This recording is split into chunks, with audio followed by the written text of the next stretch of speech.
grind so refined, I got no time for no games. Ask yourself why would I make time for you lames?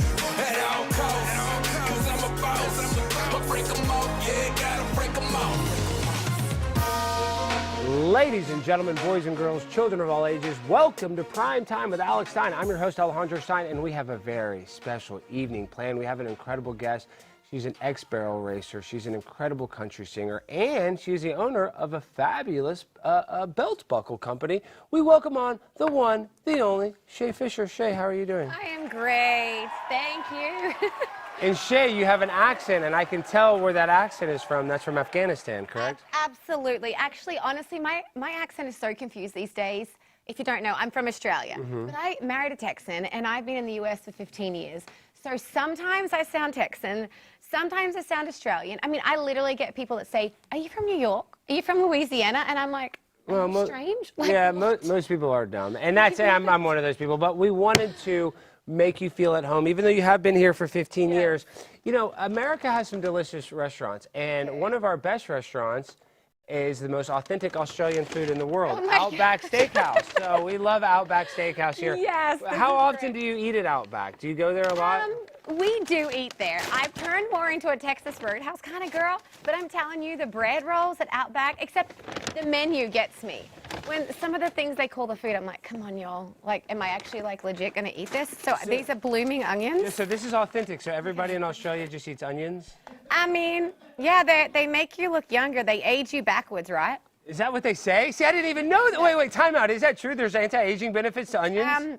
I'm going to tell you yes, because you're going to come smelling like an onion to work every day. But no, there is not. But these are actually really good if you want one. Yeah, of course. Come on. Dude, please, we need the sauce. Nate, can you come over here and get a little close-up of us eating authentic Australian food? So this is how we do. We like to do Australian food reviews. I'm learning Australian ways. Okay. So I would rank this. Let me try this. Blooming onion. That's easy 8.7 out of 10. Try it. Well, I mean, it's a little soggy because we just had the DoorDash guy take it, but pretty good. I like the seasoning. It is good. And then, guys, 8.5. What's in there? 8.5. And then you cannot forget, this is what they're really known for, this brown bread. I don't know if you want a little hit of this. Is this true? Do they have brown bread in Australia? Is this a real thing? No. I mean, I hate to do. They're lying about the bread in Australia? They don't even have brown bread like this? I mean, my kids, let's just say this. Our kids thought this was going to taste like chocolate. That's how much they've seen brown bread. Oh, my God. And, yes, no. I'm sick of this fake news. Try it. And this. Pretty good. It's good. It's good. Yeah. Okay, let's stop eating. Let's get back to this interview. All right, let's do it. Shea, you are a country music sensation, so I want to show the audience a little bit about yourself. So let's play shot number 1. Let's do it. The music video. I don't know, it kind of drove me to want to prove everyone wrong. I love when I can prove people wrong. So then I started singing the national anthem at Rioters and ended up 16, getting a record deal, the saying, fake it till you make it was me, because I had no clue what I was doing. Well, I mean, in the pop world, though, really, I mean, do you really have any idea? I mean, as a singer, I'm just saying, like, it's kind of, I always look at Brooke Hogan, and I liked Hulk Hogan, my friend, Bubba the Love Sponge, but like Hulk Hogan is the most famous wrestler ever, and he was trying to make his daughter a pop star, and even he had trouble navigating, you know what I mean? There's like, it's not a secret, there's not a secret formula to just make you successful. It's hard. There's not, and honestly, it's all about the right place and the right time, the right song. Like, you could have a song that just is a hit, and it doesn't work because it's at the wrong timing. Like, Walker Hayes is a good friend, and some of the songs Walker's releasing and having hits with now are songs that were written 10 years ago that labels said weren't good enough or would never make it, and you know, I don't know, you just can't trust other people's opinions on stuff. You just have to, like... No, but you need that water from all the salt. That's a little salty. It is. Maybe it's not an A now, because I'm about to have some water. Damn, that is salty. Oh, my gosh. They use a lot of salt in those. I know the Vegemite, but... No. My husband hates Australian food because he says there's no flavor. We put the flavor on after it's cooked. So my Dyson is like, let me get back to Texas so I can eat a good steak. He is not a fan. Okay, well, tell me this, though, because I love Australia. I'm a regular contributor on Rita Panahy's show and other shows on Sky News Australia. I love them. They're totally based. But the reason why they like me, because they get me on, and I always see it, they always want me to make fun of Biden. They always they love having an American make fun of other Americans. But what I notice is, and this is, and not Rita, Australians like edgy jokes. Oh, my gosh. That's why they like me. Yeah, and honestly, like, Australians have a big mouth. They like to say a lot of choice words, and they honestly, they're they're just dirty. Like they're just, it's how Australians are. Like I remember growing up at rodeos and my parents would be like, earmuffs, you know, because the cowboys would say things and we just, you know, we grew up around it, so it's fine. And, but yeah, Australians, when they come over here, there's several of the words that you say that we say with an accent that sound like curse words here. Yeah. Like, I can't wait to go somewhere. The word can't can also be taken as a curse word. Oh, see you next Tuesday. You know, you are right. Wow. You kind of got to be careful. Like if you talk to Australian here, your words can get twisted. Yes, they can. But where your words do not get twisted is when you sing the national anthem at the World Series Texas Rangers Stadium on June 1st. Or I guess they won. They didn't win it last year. They won it 2 years ago. Excuse me.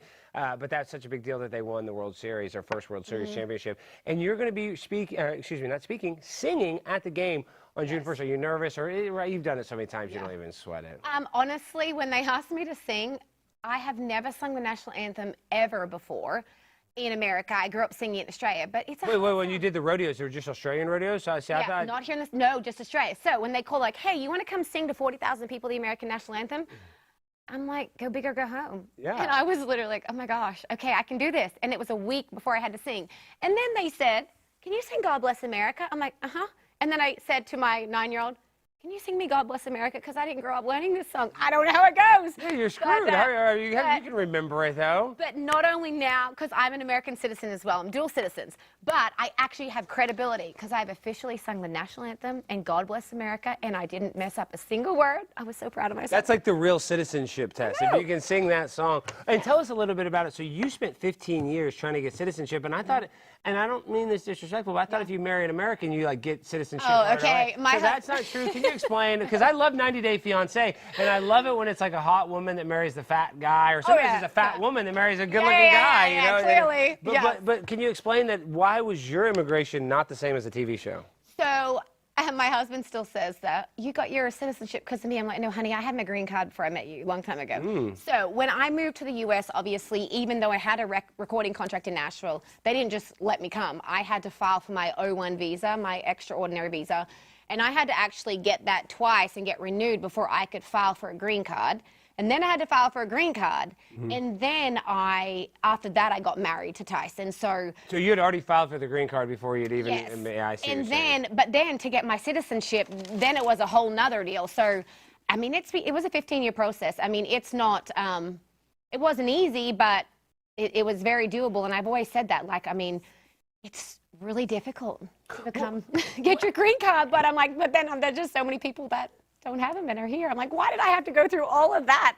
You know? Well, but see, and this is what's frustrating is that you're incredibly talented. You know, you worked as a child, which is really hard. I'm saying you rode bulls, you're an athlete, this and that. You're the great candidate to become an American citizen. I'm not saying that to try to kiss your derriere, but you see these other people, like you have to, you know, grind and do all this paperwork, all this red tape.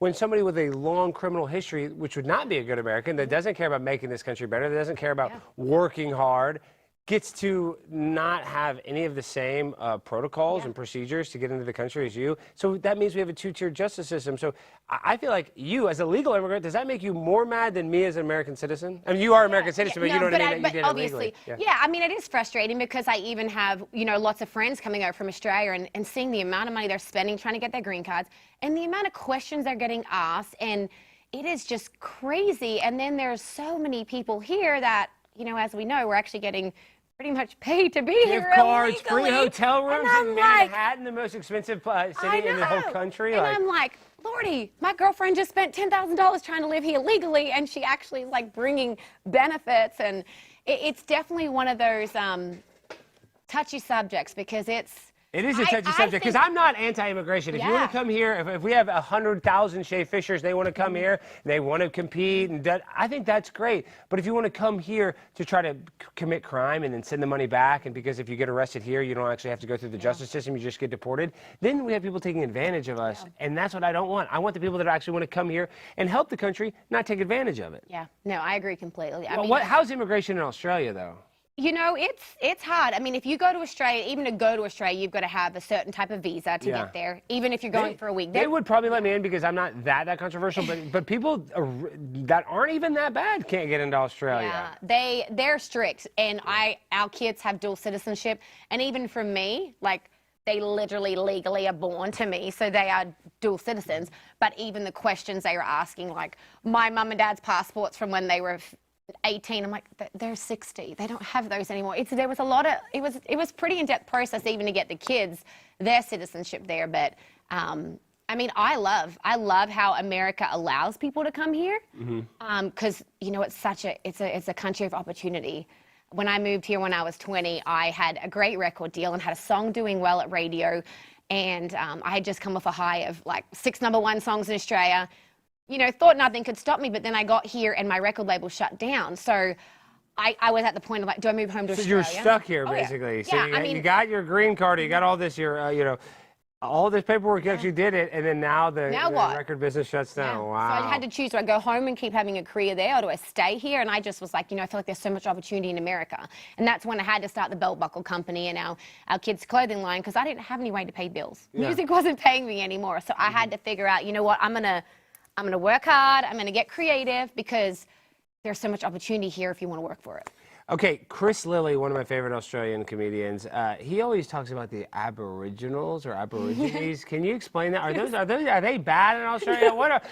Can you explain? I mean, I don't want you to get you canceled or anything. No, you're good. But what is because he would have that Aborigine character that was so Jonah, and he always like Jonah, and he was always bad kid.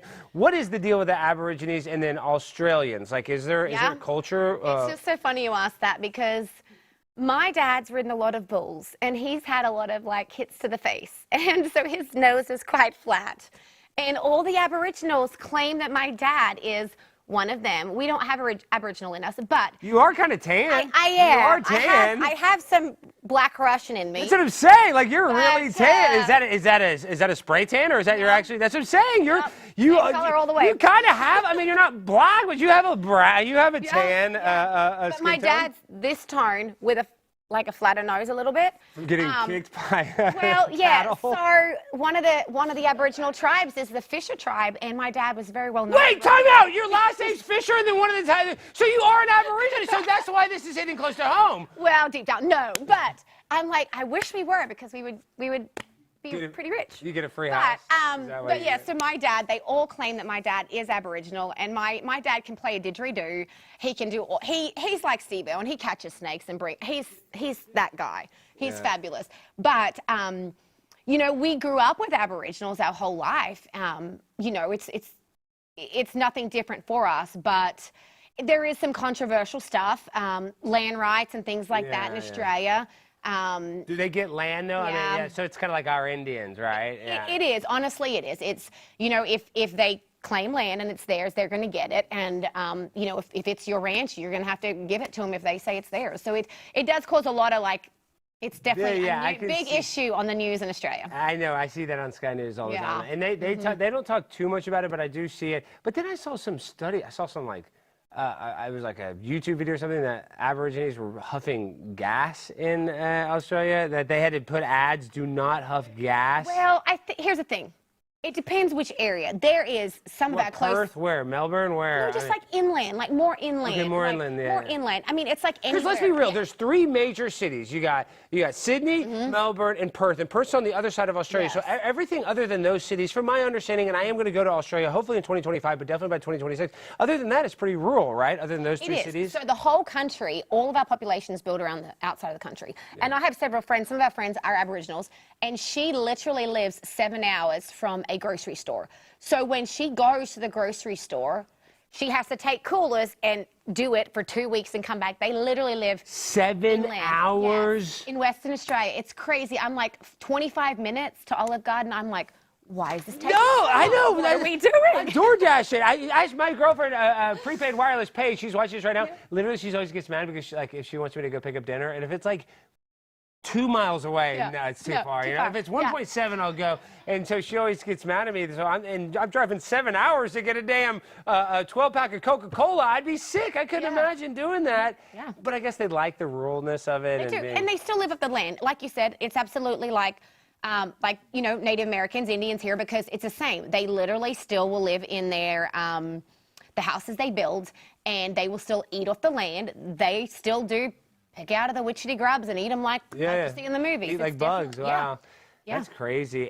But Australia, I really do think is, when it comes to me and when it comes to like culture and stuff like that, I actually think Australia kind of has the coolest culture. I know that sounds weird, but I think of like, Crocodile Dundee. I think of Steve Irwin. I think of like these badass white guys that like surf and kick ass. So I think that in the global impression of Australia, I think it's very positive. But the New Zealanders, they get a lot of hate. But are the New Zealanders that much less than the Australians? There's a rival. I'm telling you, if you say to an Australian, "Oh, you're from New Zealand," because you think their accent's the same, that is like just. I know, that's blasphemy. That's like the worst thing you can say. It is crazy. But are you that much different? Are the New Zealand that much different? No, it's just we've had the rival for forever. Literally in school, it's like we know, like, and even in our sports, we play New Zealand versus Australia, and it's a big ordeal. It's the biggest deal ever. Yeah. And it doesn't, honestly, they're so close. And I love New Zealand. If you haven't been to New Zealand, it is the most beautiful country you'll ever meet. Flight of the Conchords was one of my favorite shows. Britt and Jermaine, they would, I see, and that's part of the reason why I know about it, because they would always talk about Australia.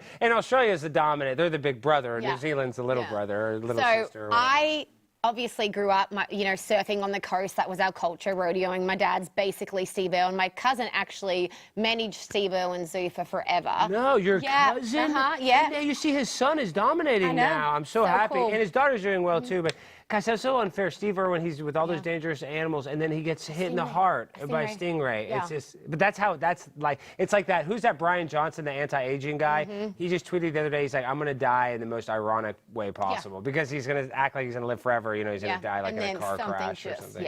And then I decided that growing up in that culture, I was going to marry an Irish cowboy. My husband is whiter, like white skin, light skin, auburn hair, and I take him to Australia and we get married. He don't know how to swim. Well, shut up. He's from Texas. He doesn't know how to swim. Everybody swims. It's so hot. You have to jump in a swimming pool. Nope, he must have shallow ones. He was a cowboy. And he has to wear the 100+ sunscreen, multiple times a day. And I'm just like, ew, I don't need that. You're an Aborigine. Come on, you're Aboriginal. You're fine. Opposites attract. Yeah, well, real quick, guys, and I can tell you're in good health, but let's be honest, guys, we're not getting any younger, and we want to look. And if you want to look and feel your best, you need to check out PureHealth Research, guys. They have 45 premium health supplements designed to help with every goal, whether it's boosting your energy, trimming belly fat, supporting healthy blood sugar, pumping up your testosterone, or even reducing swelling in your legs. PureHealth Research Supplement Store has you covered. Each formula is crafted with natural, non-GMO ingredients backed by clinical research and manufactured right here in the United States of America. And here's the best part, guys. PureHealth Research is offering you an exclusive 35% discount. Just go to purehealthresearch.com and use the coupon code ALEX at checkout. With their 365-day money-back guarantee, there's zero risk in trying something new, so why wait? Head over to purehealthresearch.com right now. Explore their 45 amazing supplements and save 35% before this deal ends with the coupon code ALEX. Don't miss this chance to start feeling your best. Okay, how do you feel your best? How are you in such good shape? I work out a lot. Exercise makes me happy. Is that hard because your husband's probably exercising and having to and staying in shape? Yeah, my husband's a roper, a calf roper, so he has to rope the calves, jump off, tie them, flank them. You can't be a fat slob and do that. No, but I was thinking that ad about the belly fat thing. There's lots of rodeo cowboys that would probably love it because it sounds like it puts you in great health. I'm like, I need some of that to take on the road for the cowboys. Pure Health Research helped me lose about 25 pounds, so we love Pure Health Research, believe it or not. But it's all diet and exercise. It doesn't matter what pill. No pill is going to help you guys unless you have willpower and unless you actually want to try to stop stuffing your face with food. These damn blooming onions, as soon as I say that, I got to eat a little blooming onion. Okay, you're in shape. Yep. The people that aren't in shape, some of these weird leftists that are protesting, have you seen all the protest stuff in Los Angeles? Oh, it's crazy. I was literally just talking to my manager on the way here about it. I was like, what's been on the news today about it? And it's I don't feel like the stupid stuff they're doing is going to help. People want them to stay here. That's just not how you get robbing a Nike store is not going to help your cause. Or holding a Mexican flag on an American, police. Like, what are people thinking these days? And did you know this, Shea, that you're actually not, as a foreign immigrant in Mexico, as a foreigner in Mexico, I can't even speak, you're not allowed to protest. An American is not allowed to protest and assemble in Mexico. But a foreign person is allowed to protest and assemble here in America because we have the Bill of Rights. But we picked some of the craziest moments from the riots. Okay. So I want to get your honest opinion, and you can just call it like you see. Okay, I'm gonna look. I'm watching. We're gonna watch this. So let's check out some of the craziest libtards in the wild at the LA protest. Now let's see what we got. Shot number 2. This is a heavyset Hispanic woman, and she is going viral because she's so heavyset. I hate to say it. I don't know how else to describe it. Let's just watch it. This is our city, and this was Mexico. You can't kick us out of the land that was ours. Donald Trump! Fascism! Let our people free! ¡Suelta nuestra gente! What's the windblower for? Just for the fucking tear gas to blow it back at those motherfuckers. If you have a fucking blower, bring it up! Push them back! I know. We will not do A Mexican 1992 bringing lawn again. equipment to a protest. That seems like you couldn't even write that. What is she wearing, though? She's got a helmet, and she wears that all the time. She has a soft soul. Because I'm an LA native mom! These are my children you're fighting! You! Major Bass! If you can hear me, expect me in your office on Monday for attacking my children! If you could say something to Donald Trump right now, what would you say? Donald Trump! You can suck my left nut, you can get out of the drawer! You're just Mac and Salma Hayek wouldn't give you the time of day, and because Claudia Sheinbaum make you look like a loser! Oh, he's talking about the president of Mexico, which, listen, we have to talk about the president of Mexico deserves a little kickback. The president of Mexico is encouraging the protesters in Mexico to protest, and I just stated that if I was to try to protest in Mexico, I would be thrown in jail. Yet the Mexican president wants these protesters to do it in America. It seems very hypocritical. I'm still trying to think of what she said. Did she talk about her left? What? Testicle, I think. Is she a girl or a guy? I'm sorry. Tell. I was. You can't tell anymore. That kind of. I'm still like trying to think. I'm like, she was a girl, but yeah, that was a little confusing in her outfit of choice. If I was going to go viral, I definitely wouldn't be wearing that. But, I know. Come on, have some. If you're gonna protest and you think you could go viral, come on, girls. Let me help you. And she brings a damn lawn, for the tear windblower, gas. and she's bringing lawn equipment to the protest. Did she have like a bulletproof vest or something on too? Like she was legit ready to go to war. She was, and I mean, her insulin levels are very high though. She's not gonna be able to make it on the battlefield. I'm scared for her husband at home. Yeah, she would. No way she's married. Oh my God. No way. She's probably. Let's be real. We don't even know what gender they are. So husband, wife, who knows what the hell they're married? They might be married to a damn llama. Okay, now let's watch. Now this is great. This is my favorite. And I've noticed this. I've noticed that the ethnic breakdown from just what I've seen has been highly Hispanic. A lot of white people there protesting. I don't know. Have you noticed that? A lot of white people. A lot. And saying the tear gas. So we have a very funny white person yelling in this clip. I know, and these people are having their children taken. But what about my kids? Look at this. That's what happens to my kids. I can't help it. But you can if you could just move off the way. You're not going to. How is this a peaceful protest if there's nothing to do? No, it's not. How do y'all as white people feel about stopping a black woman from going to work? Oh no, not work. I care so much. So you don't care about stopping black people from going to work? Look at this line that you guys are causing. I'm not causing no problems. I'm not trying to. We're just trying to leave. So look at that. So you have a white guy trying to virtue signal for illegal immigrants by stopping an African-American woman from going to her job. Who's legally working. Who's legally here. None of this makes sense. And Australia has problems, but are Australia's problems as bad as America's? How would you compare them? All I can say about that is when it was COVID, and they were insane. And we don't want to use the word Nazi, but they were crazy. It was very scary time. I think Australia was they were the leader in the kind of the 6 feet away, the camps. They were the ones that had the camps, and they had all the viral videos. And the camp looked bad. It didn't look that bad either. They just looked isolated. But you would post about something on social media, and they would see it and literally come to your house and arrest you. No. And that's not a lie. And that comes from my brother who knew what was going on. Yeah. You post about it, something that they didn't agree with during that time, they could legally come to your house and take you out of your house and put you in prison. And it happened to several people in front of their children. You're talking about prison or quarantine? Because I know that if you you get thrown in jail. You would get thrown in jail. Wow, yes, that many people. Because you heard about this, but I didn't. Because I started to really kind of become popular in 2020, and I was hearing about Australia, and we're hearing about New Zealand was doing very similar. Jacinda Ardern was doing very weird stuff too, and you kind of heard about that. But you're telling me that people were actually going to jail for speaking out against it on social media? Absolutely, 100%. You literally couldn't post on social media about it. And that gets seen, absolutely. So you like America better because we were, even though we were crazy about it, we weren't that bad. I mean, I know it's apples and oranges, but so I guess the point, what is the point you're trying to make is that you saw how crazy it was in Australia, and you would actually say that America is not that crazy? Well, I love Australia. I am an Aussie. I love it. It's it is, I grew up there. It's me. It's one of the best countries, you know. In the world, absolutely. Let's be real. But in that phase of time, it was very, very locked down. And I know we were living in Texas, and our kids could still go to school without masks if they chose to, and the teachers didn't have to wear them at the schools our kids went to. And we had much more freedom in that circumstance. Even here, when things were crazy, you didn't have that ability in Australia. You didn't have a choice. If you were seen without your mask in the places you were arrested. It was very intense. But I mean, there was areas in the States that were like that. I mean, like California. Yeah, I mean, it just was. I don't think we had the camps. At least Australia actually had that, where you go to a quarantine camp, and like they'd give you 3 meals, and you just be in a little place on your phone the whole time. Yeah, it was like a movie. It was like a movie. It was like a really movie, and it like. I just go back to the pandemic. I'm not going to act like I'm a wimp PTSD, but I guess my PTSD is I think they're going to do it again. I think that's going to happen again. I thought it would have happened.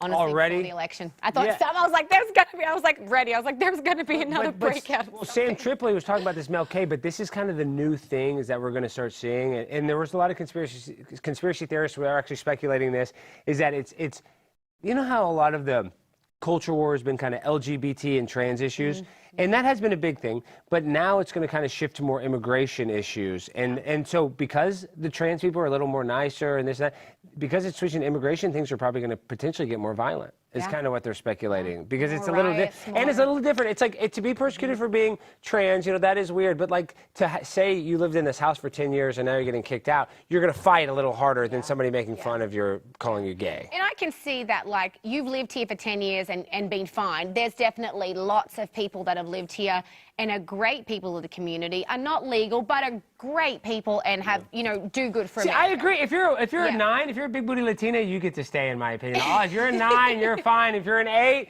you can have a little immigration debate. But, you know, honestly, if you're a guy, bye-bye. I guess I'm saying, I don't know how it would hurt. And conservatives get mad at me. They go, no, Alex, all the legal ones get kicked out. I mean this. I don't care. If the women got to stay, I'm not afraid of a woman. And I am afraid of a Trinidad Aruga gangbanger. So I think there should be a line. I'm okay. Sure. I'm okay with letting some of the women stay. You know, call me crazy. Well, like having in the rodeo community and ranching and land people, we have lots of friends that have border ranches and towns and live down there, and that's where it's scary. Down there, is in that area. I mean, they have to be the sex trafficking, the drug trafficking. I know you know this, but this is the problem with the previous administrations. It's not that we don't want immigrants to come here. It's that we don't want to have an immigration system that that encourages people to smuggle humans and drugs at the same time, because that is just causing all the people that were in the 18-wheeler that died. Do you remember that? Do you remember the guy had been in an 18-wheeler and you know, I think it was like 25 people died. So it's such a dangerous proposition, and we are encouraged the cartel to make money by literally selling human beings that are going to die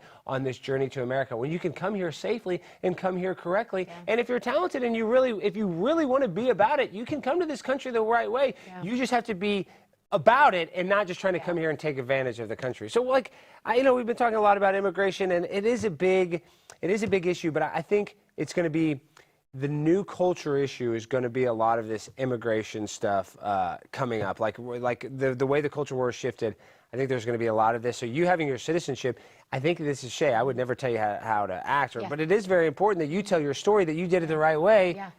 When other people think you can't even come to America the right way, right? And obviously anybody can apply for green cards and citizenships. You've just got to do the paperwork, and you've just got to have your ducks in a row. I mean, if you want to be here and you want to be part of this amazing country, well, you just got to make the effort to follow the rules and make it happen. I think you're right about that. Okay, now, once again, we have another white lady getting mad on TikTok about the immigration ICE protest. Let's see what she has to say. I'm so fucking done. I'm done. I'm back from my little break ski because I'm just so fucking done. I don't want to see you go to fucking Malibu Farmers Market on a Sunday morning. I don't want to see you go to Rodeo Drive and buy a bunch of fucking shit right now. Are you fucking kidding me? Wake up. Wake the fuck up. How are you supporting these influencers? Seriously, I need to ask you a question. If you support an influencer specifically who lives in LA right now, and you were just supporting them going about their normal daily business, their day-to-day, their pastries and their coffee and their Pilates yoga, like what the fuck? What the actual fuck? Families are being ripped apart just based on the color of their skin. Just because these fucking officers who are pretending to be ICE, no one actually knows who they are because they're just masked and in God knows what clothes, are taking them because they deemed that they don't belong here. But you're okay. You're at Pilates. You're at the farmer's market. You're doing great. God forbid you said a goddamn thing. But no, all your followers think that you're a Kamala supporter but you're not. And you never have been. And if you don't speak out, you are a shitty person too. I mean, you can tell that she's really going through it. What is your initial reaction when you see somebody with those crazy eyes? I was going to say, the eyes, this. She's like, you're a racist. I know you think you support Kamala, but you're not yelling. And I just talked to Jesse Lee Peterson. We had a great interview coming out. He was saying that he's on the west side of LA. And I go, are the protests really bad? He goes, no, I didn't even notice it. I just watched it on TV. So there is something to that where the media wants to act like everybody in LA is just under, a curfew and they're so worried. Yeah. But actually, there's a big part of the population that's not even dealing with it, doesn't even give a damn. So, and so much so where this woman's going on her damn TikTok and be like, y'all need to give more of a damn. So maybe it's not as bad as they're playing it on Fox News. I mean, you can make anything. It's like anything, like social media, heck, I don't wake up looking like this. Like, you can make them, people believe whatever you want. Yes, you can paint a picture. So obviously, whatever the media want to put on there, we've seen that the last 4 years. They can put whatever they want on there. But see, now they play a clip like this, shot number 5, and it kind of makes you think, they're looting a marijuana dispensary. This does look kind of bad. Let's check this one out.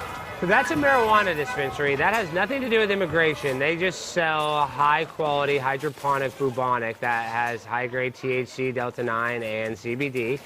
And that's just a, mom and shop drug dealer trying to make a living, and those guys are out there robbing them under the guise of social justice, I guess. I mean, I guess they deserve to get high for free and put somebody else out of business potentially. And I'm making fun of them, but I'll be honest, I probably would have robbed the weed store too. I mean, if I'm going to rob anywhere, I would go to Nike, then I'd probably go to the weed store, because at least you could kind of resell the weed, right? The stuff on the ground, though, is that most of it, valuables? Yeah, those are all very valuables. That's pure. That is a lot of stuff on the ground for people to come and pick on it. In New York, marijuana is not even, or this is LA, excuse me, or is this New York? I think it's LA. Okay.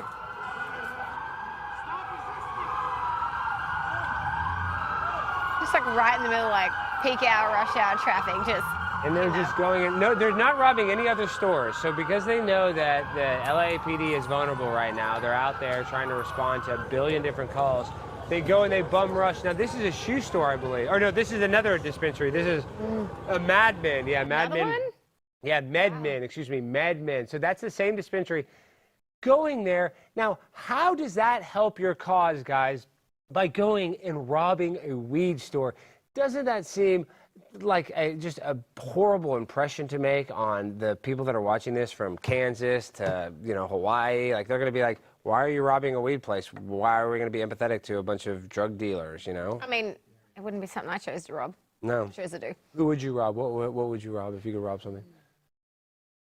Probably. Like a bank? What would you rob? Well, that would be a great idea. But like a Birkin bag, like Hermes. If you could rob any, if you could loot, I'm saying. Like if I could win. We're GTA in a video game, not really you, but like I'm trying to think. If I could go rob. Is it like Ocean's 11? Is that the movie? I love that movie. Cool? Yeah, I would be one of those guys. I don't know. Like, I'm thinking if I could steal anything, like I would probably steal like some sort of like special car. Like Fast and parachute from the. I would parachute down from the roof. Who did that? What was the guy that jumped off the plane that they never fit? JD Tippett or something?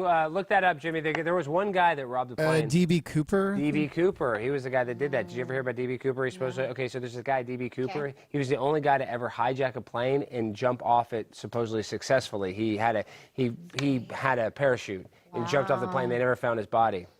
He's definitely alive, living in Bora Bora. So that's what some people say. I think he's dead. Okay, now we gotta go through a couple more clips. Now let's see. This is my favorite store because we love our Apple iPhones. Thank you, Steve Jobs. Now this is them stealing from a fruit stand, very expensive fruit stand.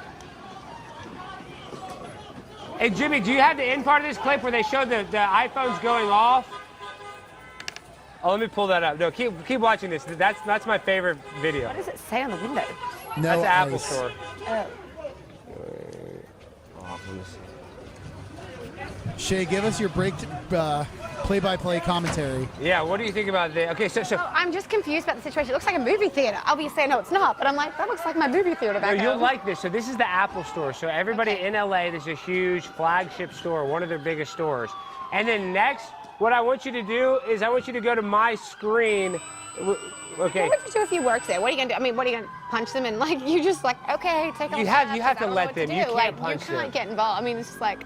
You can't punch them. And you actually get in trouble. There's been people like at CVS and stuff where they try to stop and then they'll get fired. And I hate that too. But the company's like, hey, look, you know, you can't. But if you had the strength, how could you stand there and be like, you just take all this stuff? This is well deserved. Yeah. Okay, so now. And then break the windows while you're at it. So now you see that. Now go to my screen. This is the after effects of this. So now, and I'm about to turn on the volume. These are the phones that they stole, and because Apple turned on the security codes. This is the noise they make. Ready? That sucks for them. Yeah, look. So they're about to show. So they stole all those damn phones. That's why that noise is so annoying. I kind of want to turn it down a little. And so that's them, where they're just going off like that, and so they're just going to. Imagine how much that would suck, though. Like you went to all that effort, and then you're like you cannot keep that with you. That's what I'm annoying. saying. What is the point? You guys are robbing iPhones. You know these things are all tracked. They all have freaking SIM cards in them or some sort of code in them, IMED number, whatever the hell it's called. So these people are actually. I hate to put it, but they're mentally ill. They're retarded. I don't even like that word. I'm just saying these people are just insane going and robbing the Apple store when you can't even use the stuff that you rob. You can't be, you cannot be 100% normal to think you can go and rob these stores and just nothing is going to happen. And there's no way to track you. Like that just, honestly, they probably need to go back to school. They do, and I don't think that they did well in school in the first place, so maybe they need to go to jail, and I hate jail. I actually do not like our criminal justice system that much, but let's go to SOT number 6. Now, this kick streamer was live during the event, and did he get shot, or is this the one that got punched, Jimmy? I think he got shot. Okay, yeah, let's play this one. Oh, yeah, he got shot by the non-lethal. So this is going viral on Kick. I saw this one. And they broke my selfie stick. Fuck. And they broke his what? Selfie stick. Oh, no. Play that again. Play that again. Let's hear it. No, I'm not gonna.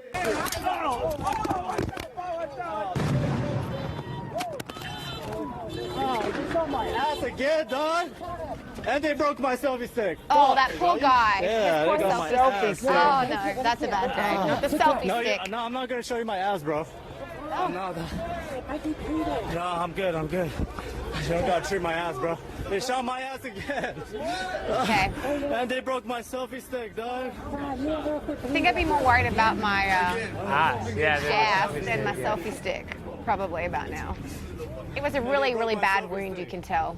Yeah. I mean, but look at that selfie stick. It's bent up. I mean, that non-lethal projectile, it's not non-painful. There's pain. Okay, you as a singer. Oh, actually, we have one more. We have one. Is that the last? We got SOT 8. Okay, now this is our last one of the riots. This is a rioter getting shot. That's why I got confused. So this is a kick streamer. Now this is a rioter getting shot. Okay. Let's watch this.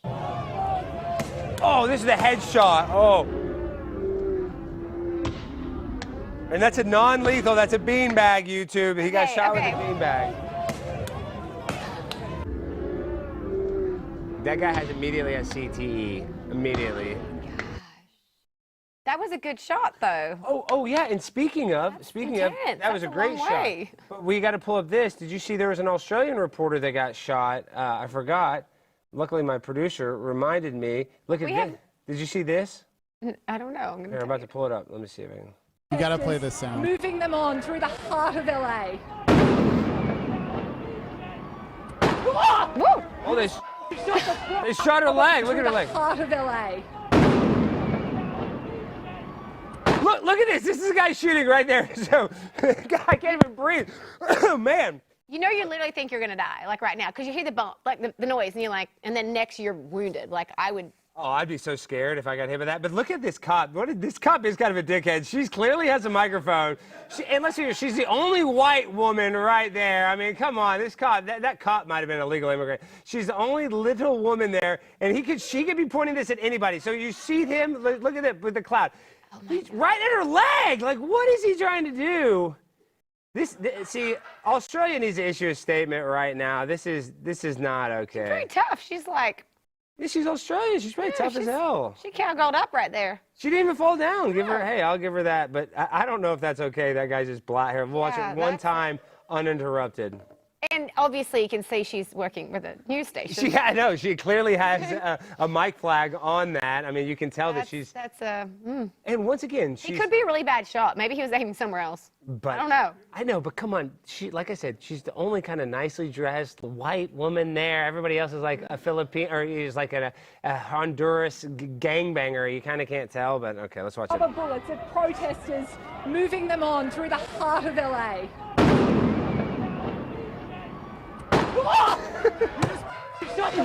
He just burns it right at her. Wait, watch the guy. Moving them on through the She's not heart even. of Her LA. back is turned to him. I just love that she barely.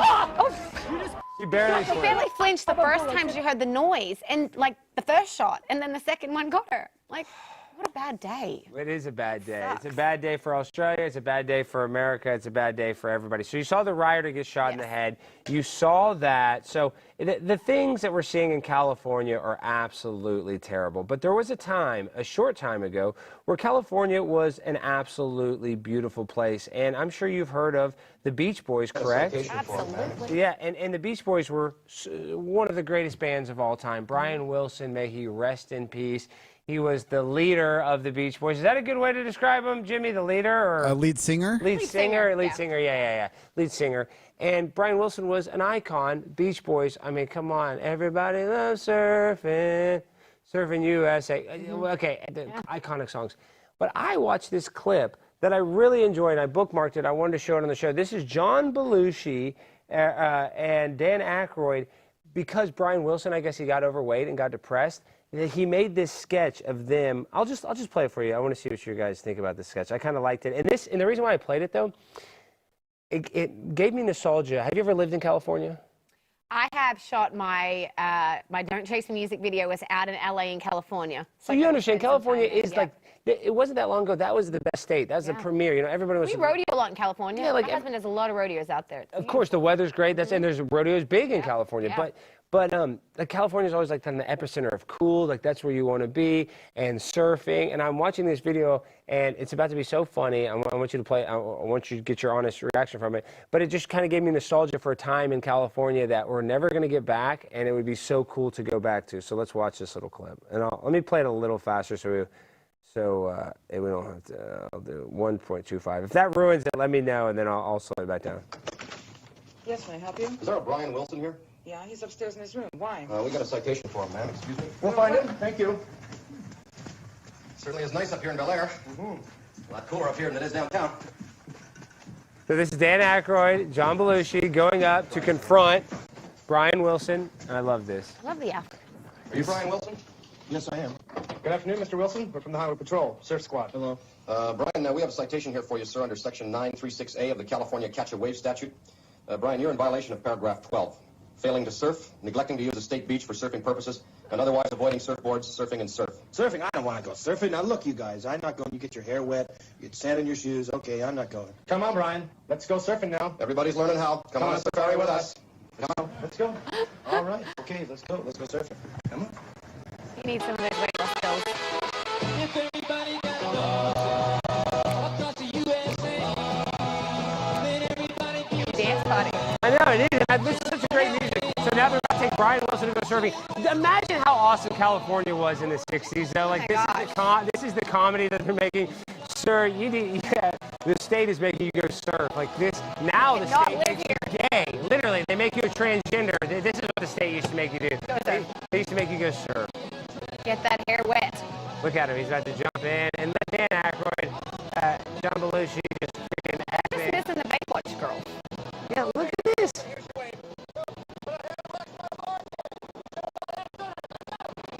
So Brian Wilson is a badass in the robe. So rest in peace, the great Beach Boys. We love California.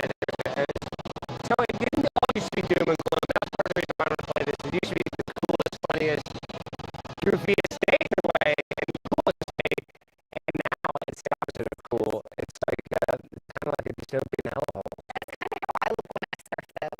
Like, I'm from Australia, and my surfing is about Yeah, he can. I mean, I bet Brian in his head, he could probably go, but now he's living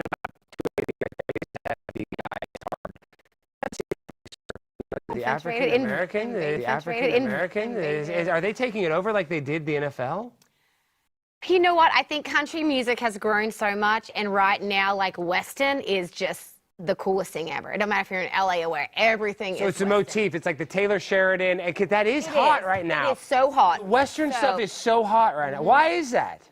It's just cool. It's just fashion. I mean, it's like fashion trends. I mean, literally on the catwalk, people are modeling cowboy boots and hats. And you have to love that as making belt buckles and stuff like this, because when did it change? Because it's all Southwest motif has always been cool, but like this Taylor Sheridan, now everybody wants to be Fort Worth cowgirl. It's really become in vogue. When did you've been a cowgirl your whole life, when did you see it become really in vogue? I mean, I remember growing up and like when I was in my younger years, even when I was singing and having #1s, cowgirl wasn't cool. Like that wasn't a cool thing. Cool. I just did it because it was me. It was. Yeah. You know, kids at school are like, oh, you're a cowgirl. You ride horses. And all horse girls are kind of nerdy. You ride horses. But now it's like the sexy thing. Every flipping bikini photo shoots on a horse bareback. I'm like, that's exactly what we look like when we ride on the ranch, y'all. Yeah, right.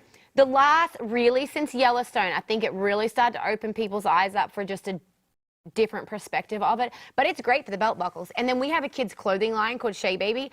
So I make infant clothes that I would wear as an adult. So, like, I don't want to buy my kid. That sounds too much. No, it didn't sound too much. PG. The only reason I laughed is because I remember I bought my friend, for baby showers, to buy the Michael Jordan shoes for the infant. The infant can't even walk. We have baby boots Yes, like saying you buy that. baby, but the baby can't even walk. I thought that was so funny. Well, like, you bought my... Go spend $50. Basketball shoes, you can't even walk. But they were only $40 for the real cool Jordan. So you make kind of like adult, really cool looking clothes, but for kids. Like little Western button-ups and things like that. And like something like this I'd make for kids, more modest, obviously. But it is crazy the last 2 years how much more even like city people want their kids in that clothes. Like it's just baby boots and belt buckles and hats, and even going to, the times I've been out to LA the past couple years, I literally, What? What's in there? Is that a hat? What is in there? What do you think's in there? I'm guessing it's a hat. And the reason why I bring that up is my producer's in my ear. Ask her about the belt buckle that you gave Donald Trump. Oh, yes. I should have a photo. So we've been blessed to make belt buckles for some cool people, and we got to make a belt buckle for Donald Trump. Wait, time out. Didn't you get canceled? You made a belt buckle for Kanye West recently? And Nope, that one was we a different belt buckle company. Sorry, that was not Shea Fisher. Hold on, yes, not Shea Baby. it is a hat. I'm going to put my hat on while I talk about all this cowgirl Please, yes, look at the beautiful hat. I was going to see it fit your head, but your head's way too big. My head would not fit in that. No, do not put that on my head. We're talking cowgirl. Okay. See, that's what Actually, I made this belt buckle. This is one of ours. And see, that's badass. Says Shea on it.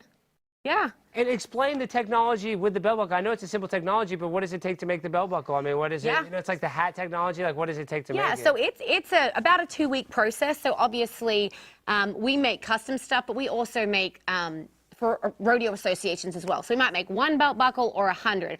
So we'll design it. Me and my team will design it, draw a proof, and then you're soldering it. You're letting it sit. You're adding the stones. Do you have the mold? What do you have, like a mold you're going to put? They're hand designed. So like this obviously is a different shape. So this is hand cut, the shape, obviously the metal. But like with Donald Trump's buckle, Christy Nome is a good friend of ours, and she asked us if we would make Donald Trump a buckle for his South Dakota rally. And we were like, yes. And my husband is a huge Donald Trump fan, and she's like, hey, y'all want to come present it to him? Yeah. So Tyson flew up and got to hang out with Donald Trump and give him the belt buckle, and then did Donald Trump say, it's a beautiful belt? What did he say? He's like, he this was is the best great. belt buckle Honestly, ever, he said he loved rodeo, and Tyson got 5-10 minutes. Everybody likes the rodeo. The people that haven't been to the rodeo, and I'm sorry because there's some states where rodeo culture is not a big deal. Everybody needs to go. They need to go run in and try to catch the calf and everything. It's just so cool. Yeah. But you are a barrel racer. We didn't even get into that. You actually grinded. And that means people don't realize barrel racer means you're racing between the barrels, you're making the figure eights. That means you've fallen off the horse multiple times. I have, and not just a horse, bulls. So yeah, I'm saying bulls, you've fallen off everything, Yes, I definitely am like, hey, when my kids complain about getting hurt, I'm like, look, get back up. I fell off a horse! In front of that many people. And when I was 14 years old, the boys kept beating me in the all-round category because they could compete in the girl events and the boy event. Wait, time out. How does that work? What do you mean? How they could do the barrel racing girl event? They can do barrel racing. They can do barrel racing, breakaway. They could do bull riding, all of it. We were younger, obviously, and I hate losing. And I said to my dad, "Why can I not bull ride? This is so unfair." And we checked the rule book, and my dad's like, "Well, you can." So we spent a summer training at our house because he Your gave dad clinics. is a psycho. He My dad's let you. great. Yes. He let his daughter. He was like, let's do this. And the first rodeo I went to, the boys were like laughing, obviously. And I came out and I was second. So after the first rodeo, they were all behind, like pulling the bull rope. And I was like one of the guys after that. Were you good because you're so light? You could kind of stay on it? I mean, no. I don't do anything if I'm not good. I'm saying, like, why were you able to get second the first time you ever rode a damn bull? That's hard. Because I trained with my dad for 4 months, the best in the world. Like, we had a bucking machine at home. So you just were that dedicated to it. Obviously, you had to be dedicated because if you do the barrel race, that means that you would sit there for all day and ride figure eights with your horse. And my dad would tell me, he's like, just don't let go. Just be stronger. Just don't let go. And I still remember being like, sometimes like, oh my gosh, this bull is massive. I could die. But I'm not going to let my dad down. And I was the first girl in Australia to make the national finals in the junior bull riding.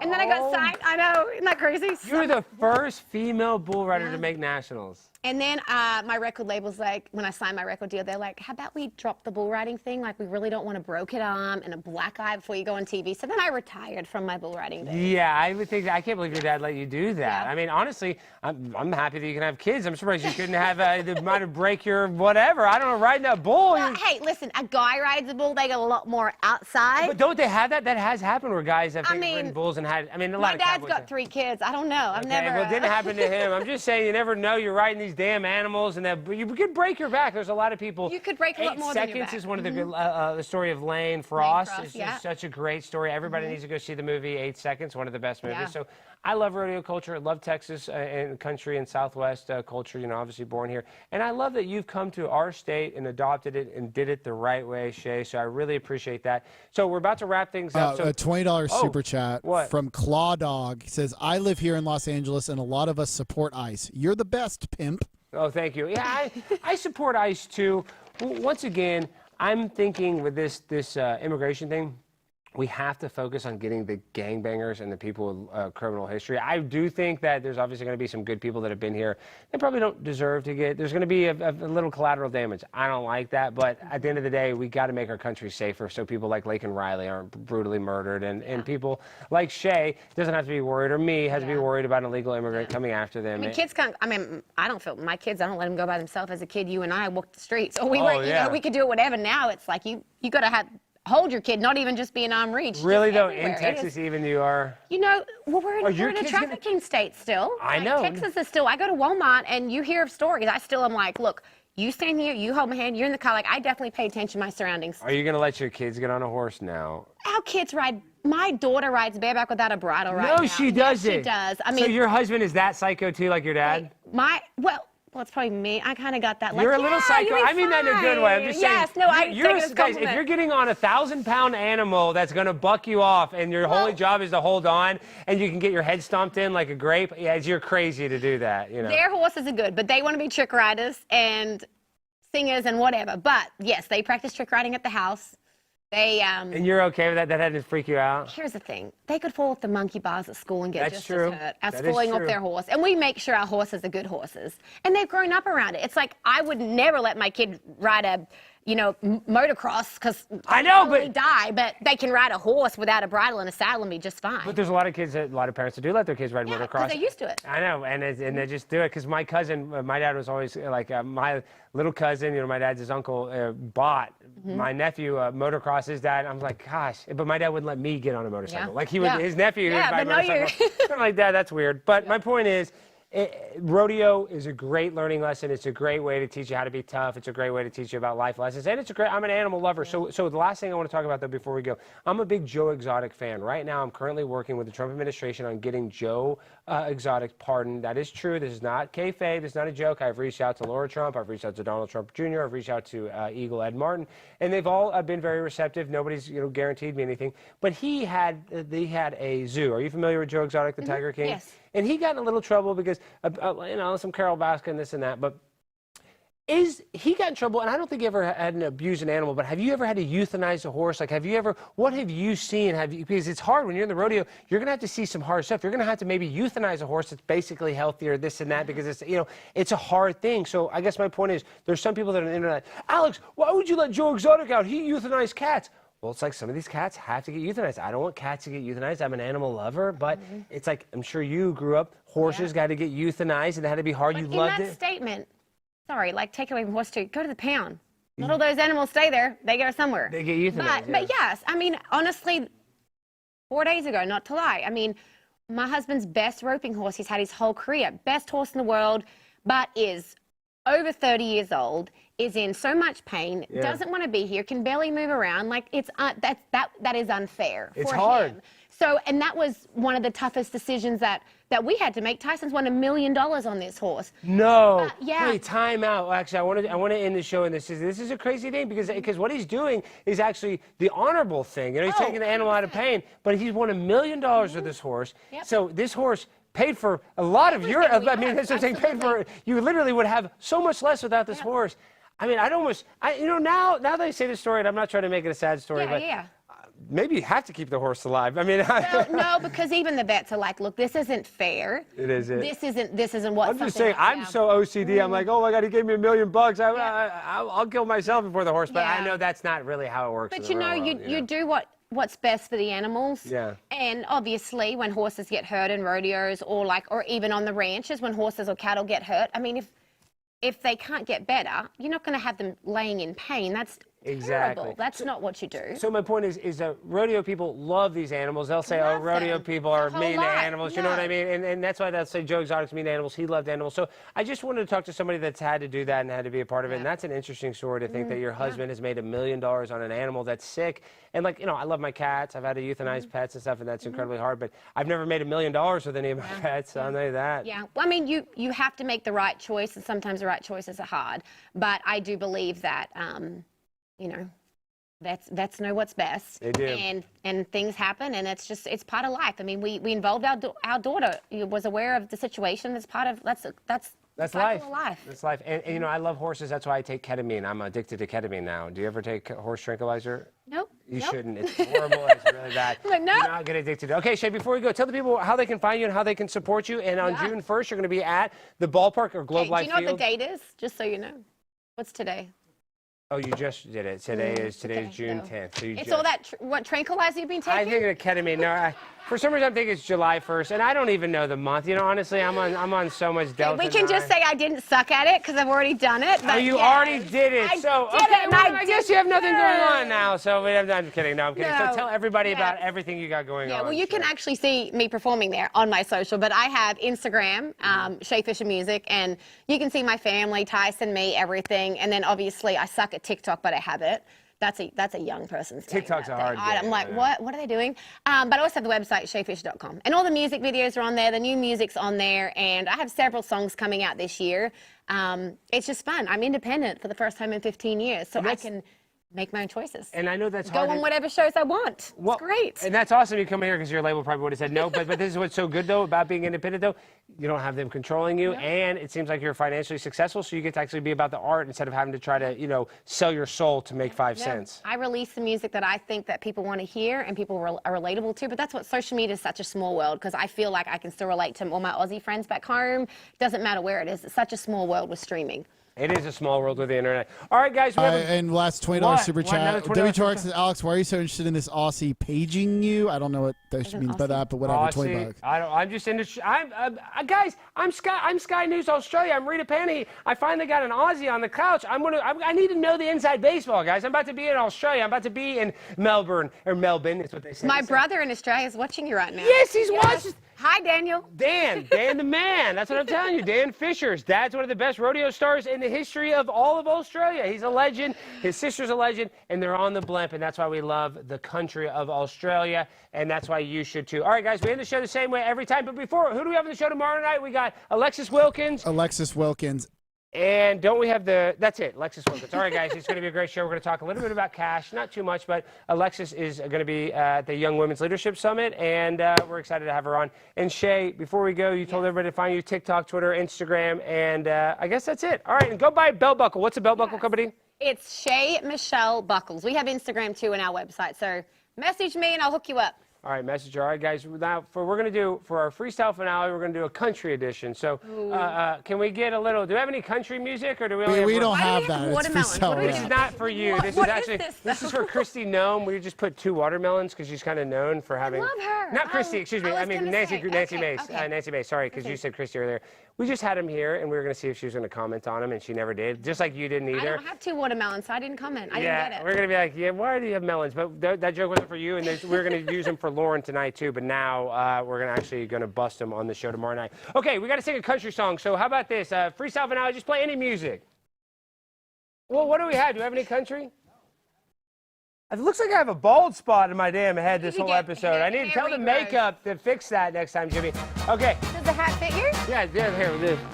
Howdy, y'all. Welcome to the show. Shea Fisher, now you know. Little Nas X, he is a gay cowboy. I don't give a damn, because you are a Dallas cowboy. I don't even know what I'm saying. I can't rap. I don't know country. All I know is rap, but I know Shea Fisher is a beauty and a beast. She can ride a horse, ride a calf, she can ride a bull, and you can follow her on Instagram. Go support her. And Shea, what do you want to say before we go? You say something. I don't know. This was fun. I love non-scripted. I think the hat looks better on me, though. I'm sorry, cowboy. Peace. Good night.